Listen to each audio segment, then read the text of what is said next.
আসসালামু আলাইকুম ওয়া রাহমাতুল্লাহি ওয়া বারাকাতুহু। প্রিয় ভাইরা, আজকের ভিডিওতে আপনারা শুনতে পাবেন প্রিয় নবী মুহাম্মদ সাল্লাল্লাহু আলাইহি ওয়াসাল্লামের সাহাবীদের মধ্যে অন্যতম সাহাবী হযরত আব্দুল্লাহ বিন হুযায়ফা আস-সাহমী রাদিয়াল্লাহু তাআলা আনহুর জীবন কাহিনী, যিনি ছিলেন বীর, সাহসী এবং একজন নির্ভীক সাহাবী। পারস্যের সম্রাট কিসরার কাছে যিনি হার মানেননি রোমের সম্রাটের কাছেও। রোমের সম্রাট কড়াই ভর্তি ফুটন্ত তেলে তাকে নিক্ষেপ করার ভয় দেখালেও তিনি খ্রিস্টান ধর্ম গ্রহণ করেননি।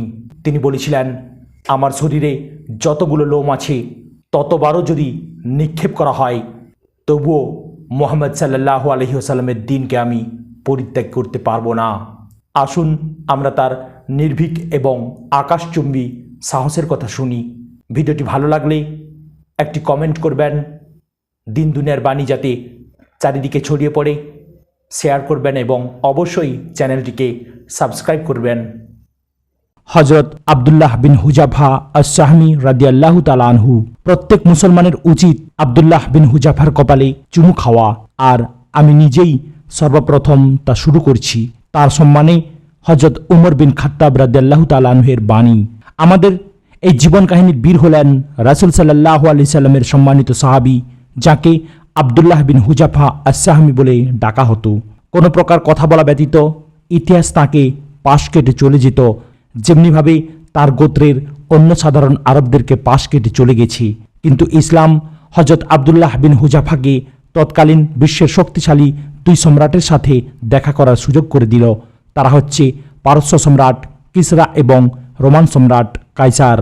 আর এই দুই সম্রাটের সাথে সাক্ষাতে আব্দুল্লাহ বিন হুযাফার সাহসিকতা সবাইকে অবাক করে দিল, যা ইতিহাসের পাতায় বিশেষভাবে স্থান করে নিয়েছে, যা হযরত আব্দুল্লাহ বিন হুযাফাকে ইসলামের প্রথম যুগ থেকে এখন পর্যন্ত সকল মুসলমানদের অন্তরে স্থান করে দিয়েছে।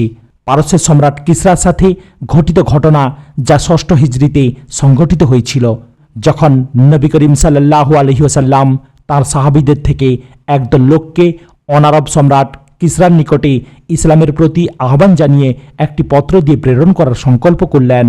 এটি কতটুকু গুরুত্বপূর্ণ ও কতটুকু ঝুঁকিপূর্ণ ছিল তা রাসূল সাল্লাল্লাহু আলাইহি সাল্লাম অনুমান করতে পেরেছেন, কেননা তারা একটি দূরবর্তী দেশে যাবে, আর ওই দেশের সাথে মুসলমানদের কোনো প্রকার শান্তি চুক্তিও নেই। তাছাড়া পত্রবাহকরা ওই দেশের ভাষাও জানে না, আর ওই রাজ্যের সংস্কৃতিও তাদের পরিচিত নয়। সবচেয়ে বড় ব্যাপার হচ্ছে, পত্রবাহকরা তাদেরকে তাদের নিজস্ব ধর্ম, কর্ম, সম্মান ও নেতৃত্ব ত্যাগ করে এমন এক জাতির ধর্ম গ্রহণ করতে বলবে যে জাতি কিছুদিন আগেও তাদের অনুসারী ছিল। আর এই সকল কারণে সফরটি ছিল খুবই ঝুঁকিপূর্ণ। যে এই সফরে যাবে তাকে মৃত্যুর ঝুঁকি নিয়ে যেতে হবে, কেননা এই সফর থেকে ফিরে আসার সম্ভাবনা খুবই কম। আর যে ফিরে আসতে পারবে সে যেন নবজন্মগ্রহণকারী শিশুর মতো আরেকটি জীবন পাবে। এই মহান কাজের কঠিন পরিস্থিতির কথা ভেবে সাহাবায়ে কিরাম যাতে মনোবল না হারান এবং মানসিকভাবে এই মহান কাজের জন্য প্রস্তুতি গ্রহণ করার জন্য সাহাবীদেরকে উৎসাহিত করতে রাসূল সাল্লাল্লাহু আলাইহি সাল্লাম তাদেরকে উদ্দেশ্য করে ভাষণ দিলেন। এই ভাষণে তিনি প্রথমে আল্লাহর প্রশংসা করলেন, তারপর কালেমা শাহাদাত পাঠ করলেন। এরপর বললেন, আমি ইচ্ছা করেছি তোমাদের থেকে কিছু লোককে অনারবদের রাজ্যে প্রেরণ করব। সুতরাং বনি ইসরায়েল যেভাবে তাদের নবীদের বিরোধিতা করেছে, তোমরা তাদের মতো আমার বিরোধিতা করবে না। রাসূল সাল্লাল্লাহু আলাইহি ওয়াসাল্লামের সাহাবীগণ বললেন, আপনি যা করতে চাইবেন আমরা তা বাস্তবায়ন করব। সুতরাং আপনি যেখানে চান আমাদেরকে প্রেরণ করুন। আরব ও অনারবদের রাজ্যে পত্র প্রেরণ করার জন্য রাসূল সাল্লাল্লাহু আলাইহি ওয়াসাল্লাম তার সাহাবীদের মধ্য থেকে ৬ জনকে বেছে নিলেন। তাদের মধ্যে হযরত আব্দুল্লাহ বিন হুযাফাও ছিলেন। তাকে পারস্য সম্রাট কিসরার নিকটে চিঠি প্রেরণ করার দায়িত্ব দেয়া হলো। আব্দুল্লাহ বিন হুযাফা তার বাহন ও প্রয়োজনীয় জিনিসপত্র প্রস্তুত করে তার স্ত্রী ও সন্তান থেকে বিদায় নিলেন। তিনি রাসূল সাল্লাল্লাহু আলাইহি সাল্লামের মহান আদেশ পালন করতে তার যাত্রা শুরু করেন। এই বিপদসংকুল পথ কখনো তাকে পাহাড়ের উঁচুতে উঠিয়েছে, আবার কখনো নিম্নভূমিতে নামিয়েছে, আর তিনি একা একাই এই মরণ রাস্তা অতিক্রম করছিলেন। সাথে আল্লাহ ব্যতীত অন্য কেউই ছিল না। অবশেষে তিনি পারস্য রাজ্যে গিয়ে পৌঁছলেন। পারস্য রাজভবনের সামনে গিয়ে তিনি সম্রাট কিসরার নিকটে প্রবেশের অনুমতি চাইলেন এবং সম্রাটের অনুচরকে পত্রের ব্যাপারে অবহিত করলেন। আরব থেকে দূত আগমন করার কথা জেনে সম্রাট তার ভবনকে সাজানোর নির্দেশ দিল। সম্রাটের নির্দেশ অনুযায়ী রাজভবনকে সুন্দর করে সাজানো হলো। সম্রাট তার বিশিষ্ট নেতাদেরকে সভায় উপস্থিত থাকার জন্য আহ্বান করল। তার আহ্বানে সাড়া দিয়ে বিশিষ্ট ব্যক্তিবর্গরা সভায় উপস্থিত হল। এরপর সম্রাট হজরত আবদুল্লাহ বিন হুজাফাকে রাজকক্ষে প্রবেশ করার অনুমতি দিল। হজরত আবদুল্লাহ বিন হুজাফা রাদিয়াল্লাহু তাআলা আনহু সাধারণ জুব্বা ও পাগড়ি পরিধান করা বেদুইনদের বেশে পারস্য সম্রাটের দরবারে প্রবেশ করলেন। কিন্তু তার সাহসিকতা ছিল আকাশচুম্বী, মনোবল ছিল পাহাড়ের মতো অটল, আর তখন তার চেহারা মোবারক ইমানের নূরে উদ্ভাসিত হচ্ছিল। যখন সম্রাট তাকে পত্রটি হস্তান্তর করার জন্য সামনের দিকে আসতে দেখল, তখন সে তার নিয়োজিত ব্যক্তিদের একজনকে হজরত আবদুল্লাহ বিন হুজাফার হাত থেকে পত্রটি নেয়ার জন্য ইশারা করল। কিন্তু তিনি বললেন না, কেননা রাসূল সাল্লাল্লাহু আলাইহি ওয়াসাল্লাম আমাকে নির্দেশ দিয়েছেন পত্রটি যেন সরাসরি আপনার হাতে হস্তান্তর করি, আর আমি রাসূল সাল্লাল্লাহু আলাইহি ওয়াসাল্লামের নির্দেশ অমান্য করতে পারি না। তখন সম্রাট বলল, তাকে আমার কাছে আসতে দাও। হজরত আবদুল্লাহ বিন হুজাফা তার নিকটে গিয়ে তার হাতে পত্রটি হস্তান্তর করলেন। সম্রাট কিসরা তখন হীরার অধিবাসী এক আরবি লেখককে ডেকে পাঠালো। তাকে আদেশ দিল কিতাবটি তার সামনে খুলে পাঠ করে শোনাতে এবং এর অর্থ বুঝিয়ে দিতে। সম্রাটের আদেশ অনুসারে লেখক পত্রটি পাঠ করা শুরু করল। পরম করুণাময় আল্লাহ তাআলার নামে শুরু করছি। আল্লাহ রাসূল মুহাম্মদের পক্ষ থেকে পারস্যের সম্রাটের প্রতি, যারা হেদায়েতের উপর আছে তাদের উপর শান্তি বর্ষিত হোক। এতটুকু শোনার পর তার বক্ষে ক্রোধের আগুন জ্বলে উঠল। তার চেহারা লাল হয়ে গেল, তার ঘাড়ের শিরা উপশিরা ফুলে উঠল। কেননা রাসূল সাল্লাল্লাহু আলাইহি ওয়াসাল্লাম তার নাম দিয়ে পত্রটি শুরু না করে নিজের নাম দিয়ে শুরু করেছেন। সে লেখকের হাত থেকে পত্রটি ছিনিয়ে নিল এবং তাতে কি আছে তা জানা ব্যতীতই পত্রটি ছিঁড়ে টুকরো টুকরো করে ফেলল, আর চিৎকার করে বলতে লাগলো, সে আমার গোলাম হয়ে আমার নিকটে এটি লিখল। তারপর সে হজরত আবদুল্লাহ বিন হুজাফা রাদিয়াল্লাহু তাআলা আনহুকে সভা থেকে বের করে দেওয়ার নির্দেশ দিল। তার নির্দেশ মতো তাকে বের করে দেয়া হলো। হজরত আবদুল্লাহ বিন হুজাফা সম্রাটের সভা থেকে বের হয়ে গেলেন। তিনি তখন জানেন না আল্লাহ তার ভাগ্যে কি লিখে রেখেছেন, তাকে কি হত্যা করা হবে নাকি ছেড়ে দেয়া হবে। কিন্তু তিনি মনে মনে বললেন, আল্লাহর শপথ, রাসূল সাল্লাল্লাহু আলাইহি ওয়াসাল্লামের দেওয়ার দায়িত্ব পালন করার পর এর পরিণতির ব্যাপারে আমি কোনো কিছুই পরোয়া করি না। এরপর তিনি বাহনে চড়ে মদিনার পথে রওয়ানা দিলেন। যখন সম্রাটের রাগ কমে তখন সে আবদুল্লাহ বিন হুজাফাকে তার দরবারে ডাকল, কিন্তু তাকে সেখানে খুঁজে পাওয়া গেল না। তারা তাকে আরবের রাস্তায় খুঁজতে লাগলো, কিন্তু তাকে খুঁজে পায়নি, কেননা তিনি এতক্ষণে পারস্যের সীমান্ত পার হয়ে গেছেন। হজরত আবদুল্লাহ বিন হুজাফা রাদিয়াল্লাহু তাআলা আনহু মদিনায় পৌঁছে রাসূল সাল্লাল্লাহু আলাইহি সাল্লামকে তার সাথে ঘটে যাওয়া ঘটনার বর্ণনা দিলেন এবং পত্র ছিঁড়ে টুকরো টুকরো করার কথা জানালেন। কথা শুনে রাসূল সাল্লাল্লাহু আলাইহি সাল্লাম শুধু এটুকু বললেন, আল্লাহ তাআলা তার রাজত্বকে টুকরো টুকরো করে ফেলুক। ওই দিক দিয়ে পারস্য সম্রাট ইয়ামানের গভর্নর বাজানের নিকটে ফরমান জারি করে পত্র পাঠালো, তুমি 2 জন শক্তিশালী লোককে প্রেরণ করে হিজাজে উদিত সেই লোকটিকে আমার নিকটে ধরে নিয়ে আসো। বাজান তার পছন্দের 2 জন লোককে রাসূল সাল্লাল্লাহু আলাইহি সাল্লামের নিকটে পাঠালেন। তারা বাজানের যে পত্রটি নিয়ে রাসূল সাল্লাল্লাহু আলাইহি সাল্লামের নিকটে যাবে তাতে লেখা ছিল, রাসূল সাল্লাল্লাহু আলাইহি সাল্লাম যেন কাল বিলম্ব না করে তার প্রেরিত সৈন্যদের সাথে পারস্য সম্রাটের সাথে সাক্ষাৎ করতে তার দরবারে হাজির হয়। বাজান তার 2 সৈন্যকে বলে দিলেন তারা যেন রাসূল সাল্লাল্লাহু আলাইহি সাল্লামের অবস্থান ও কর্মকাণ্ড খতিয়ে দেখে এবং এই ব্যাপারে তাকে অবগত করে। সৈন্য 2 জন তাদের যাত্রা শুরু করে।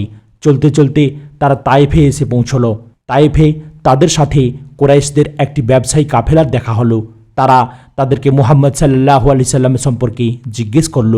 কাফেলার লোকেরা বলল, সে ইয়াসরিবে আছে। এরপর ব্যবসায়ী কাফেলা আনন্দ উল্লাস করতে করতে মক্কায় ফিরে গেল। মক্কায় গিয়ে তারা কুরাইশদেরকে সুসংবাদ জানিয়ে বলল, তোমরা চক্ষু শীতল করো, অর্থাৎ সুসংবাদ গ্রহণ করো। মুহাম্মদের পেছনে পারস্য সম্রাট কিসরা লেগেছে, আর কিসরার শাস্তি তোমাদের প্রতিশোধের জন্য যথেষ্ট। অন্যদিকে ওই 2 জন সৈন্য রাসূল সাল্লাল্লাহু আলাইহি সাল্লামের উদ্দেশ্যে মদিনার দিকে রওনা করে। মদিনায় পৌঁছে তারা রাসূল সাল্লাল্লাহু আলাইহি সাল্লামের হাতে পত্রটি হস্তান্তর করল। তারা বলল, আমাদের সম্রাট বাজানকে পারস্য সম্রাট এ আদেশ দিয়েছে তিনি যেন আপনার নিকটে সৈন্য প্রেরণ করে আপনাকে তার দরবারে হাজির করেন, আর তাই আমরা আপনাকে নিয়ে যাওয়ার জন্যই এসেছি। সুতরাং আপনি যদি বিনা বাক্যে আমাদের সাথে রওনা করেন তাহলে আমরা পারস্য সম্রাটের নিকটে আপনার জন্য সুপারিশ করব, যা আপনার উপকারে আসবে এবং তার শাস্তি থেকে আপনাকে বাঁচাবে। আর যদি আপনি যেতে অস্বীকার করেন তাহলে আপনাকে ও আপনার জাতিকে ধ্বংস করার জন্য পারস্য সম্রাটের কতটুকু ক্ষমতা ও শক্তি আছে সে সম্পর্কে তো অবশ্যই আপনার জানা আছে। রাসূল সাল্লাল্লাহু আলাইহি ওয়াসাল্লাম তাদের কথা শুনে মৃদু হেসে বললেন, আজ তোমরা স্বস্থানে ফিরে যাও, আগামীকাল এসো। পরের দিন সকালে তারা রাসূল সাল্লাল্লাহু আলাইহি সাল্লামের নিকটে এসে বলল, আপনি পারস্য সম্রাটের সাথে দেখা করার জন্যে আমাদের সাথে যাওয়ার প্রস্তুতি নিয়েছেন। রাসূল সাল্লাল্লাহু আলাইহি সাল্লাম তাদেরকে বললেন, আজকের পর আর তোমরা পারস্য সম্রাটের সাথে দেখা করতে পারবে না। আল্লাহ তাআলা তাকে হত্যা করেছেন। অমুক মাসের অমুক রাতে আল্লাহ তাআলা তার ছেলে শিরাওয়াইয়ের হাতে তাকে পরাভূত করেছেন। তাদের দৃষ্টি রাসূল সাল্লাল্লাহু আলাইহি সাল্লামের দিকে স্থিরভাবে তাকিয়ে রইল। তাদের চেহারায় বিস্ময়ের ভাব ফুটে উঠল। তারা বলল, আপনি জানেন আপনি কি বলছেন? আমরা এটি বাজানের নিকটে লিখব?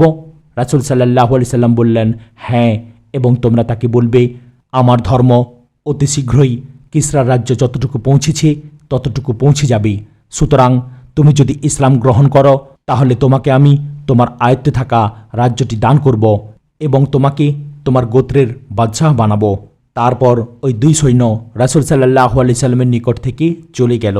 তারা বাজানের নিকটে এসে পূর্ণ ঘটনা বর্ণনা করল। বাজান বললেন, মুহাম্মদ সাল্লাল্লাহু আলাইহি সাল্লাম যা বলেছে তা যদি সত্য হয় তাহলে তিনি একজন নবী, আর যদি মিথ্যা হয় তাহলে আমরা তাকে দেখে নিব। তাকে বেশিক্ষণ অপেক্ষা করতে হয়নি।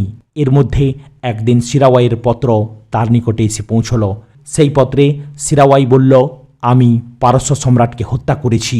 আমার জাতির পক্ষ থেকে প্রতিশোধ নেওয়ার জন্যেই আমি তাকে হত্যা করেছি, কেননা সে অনেক সম্মানিত ব্যক্তিদের হত্যা করেছে, তাদের মহিলাদেরকে বন্দী করেছে এবং তাদের সম্পদ লুট করেছে। যখনই আমার পত্র তোমার নিকটে পৌঁছবে তখনই তোমার কাছে যারা আছে তাদের থেকে আমার আনুগত্যের স্বীকৃতি নিবে। এই পত্রটি পড়া শেষ হওয়ার সাথে সাথে বাজান ইসলাম গ্রহণের ঘোষণা দিলেন। তার সাথে ইয়ামানে অবস্থানরত সকল পারস্যবাসীও ইসলাম গ্রহণ করলেন। বর্ণিত কাহিনীটি ছিল হযরত আবদুল্লাহ বিন হুযাফার সাথে পারস্য সম্রাটের সাথে ঘটে যাওয়া কাহিনী। তাহলে রোমান সম্রাটের সাথে ঘটে যাওয়া সেই কাহিনীটি কি? হ্যাঁ, এবার শুনুন রোমান সম্রাটের সাথে ঘটে যাওয়া সেই কাহিনী। হযরত উমর রাদিয়াল্লাহু তাআলা আনহু এর শাসনকালে রোমান সম্রাটের সাথে হযরত আবদুল্লাহ বিন হুযাফার সাথে ঘটে যাওয়া সেই কাহিনীটি অনেক চমৎকার।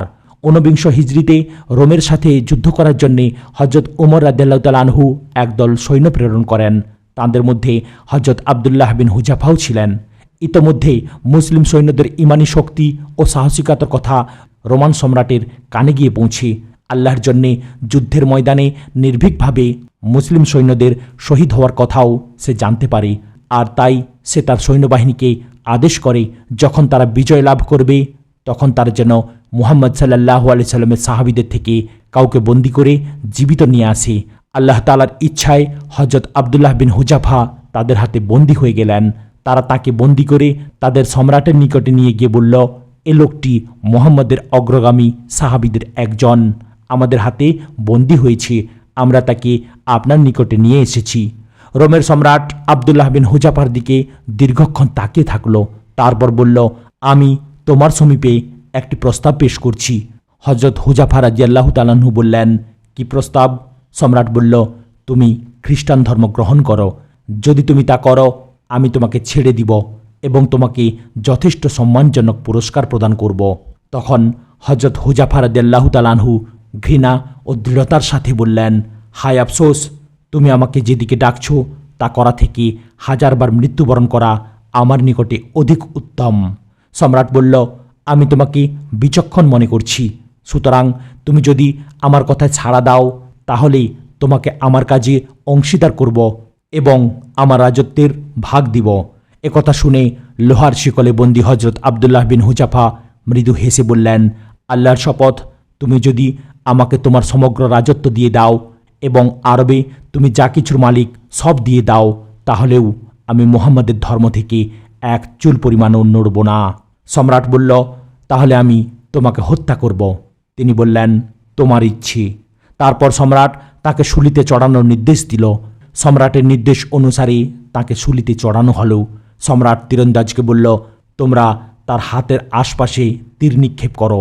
এরপর সম্রাট তাকে খ্রিস্টান ধর্ম গ্রহণ করতে আহ্বান করে, কিন্তু তিনি তা প্রত্যাখ্যান করেন।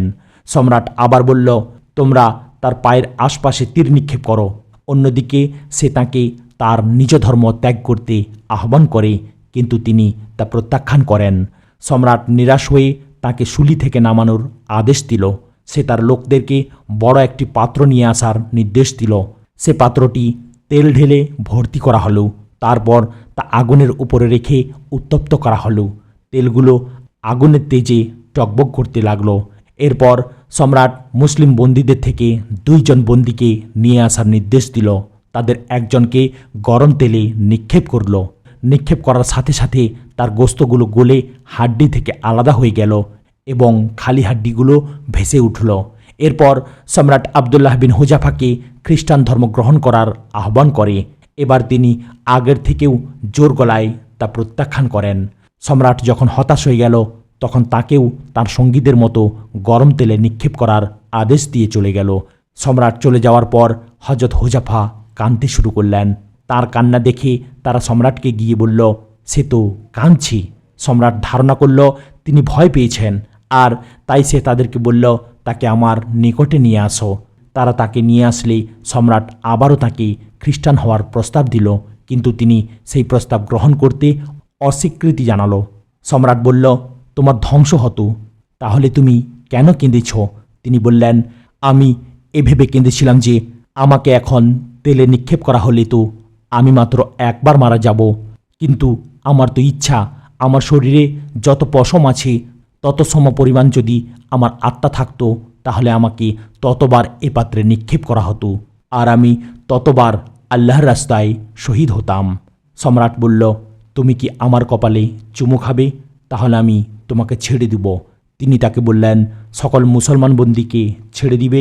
সম্রাট বলল, হ্যাঁ, সকল মুসলমান বন্দীকে ছেড়ে দিব। তিনি বলেন, আমি মনে মনে বলতে লাগলাম, সে আল্লাহর শত্রু, আমি তার মাথায় চুমু খাবো, আর এতে সে আমাকে ও মুসলমান বন্দীদেরকে ছেড়ে দিবে, তাতে কোনো ক্ষতি নেই। এ কথা ভেবে তিনি তার নিকটবর্তী হলেন এবং তার কপালে চুমু খেলেন।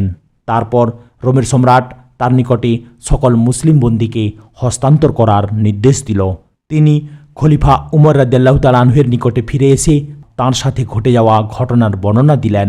ঘটনাটি শুনে হযরত উমর রাদিয়াল্লাহু তাআলা আনহু অনেক বেশি খুশি হলেন আর বললেন, প্রত্যেক মুসলমানের উচিত আবদুল্লাহ বিন হুজাফার কপালে চুমু খাওয়া, আর আমি নিজেই সর্বপ্রথম তা শুরু করছি। আজ এখানে সমাপ্ত হলো।